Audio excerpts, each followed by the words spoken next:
দেখুন বন্ধুরা, এগুলো হলো তাজা বাঁশের কুড়ি। ভোরবেলা পাহাড়ি মানুষ জঙ্গল থেকে এগুলো সংগ্রহ করে নিয়ে আসে। অবাক করার মতো বিষয় হলো, মাত্র ২০ দিনের মধ্যেই এগুলো প্রায় ১ থেকে ২ ফুট পর্যন্ত বড় হয়ে যায়। পাহাড়ি এলাকায় এই বাঁশের কুড়ি দিয়ে তৈরি করা হয় দারুণ সুস্বাদু সবজি আর ঝাল মশলাদার আচার। এর স্বাদ সত্যিই একেবারে আলাদা। প্রথমে বাঁশের কুড়ির ওপরের শক্ত খোসা ছাড়িয়ে ভালোভাবে পরিষ্কার পানি দিয়ে ধুয়ে নেওয়া হয়। এরপর বড় একটি কড়াইয়ে দিয়ে ভালোভাবে সেদ্ধ করা হয়, যাতে এগুলো নরম হয়ে যায়। তারপর ঠান্ডা করে ছোট ছোট টুকরো করে কেটে কিছুক্ষণ রোদে শুকিয়ে নেওয়া হয়। এতে এর স্বাদ আরও অনেক বেড়ে যায়। এরপর অন্য একটি কড়াইয়ে পাহাড়ি মশলা তৈরি করা হয়।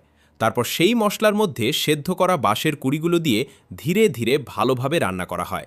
আর এই দেখুন বন্ধুরা, প্রস্তুত হয়ে গেল বাঁশের কুড়ি দিয়ে তৈরি নানা ধরনের সুস্বাদু পাহাড়ি খাবার। একবার খেয়ে দেখলে পাহাড়েরদের আসল স্বাদ আপনি কখনোই ভুলতে পারবেন না।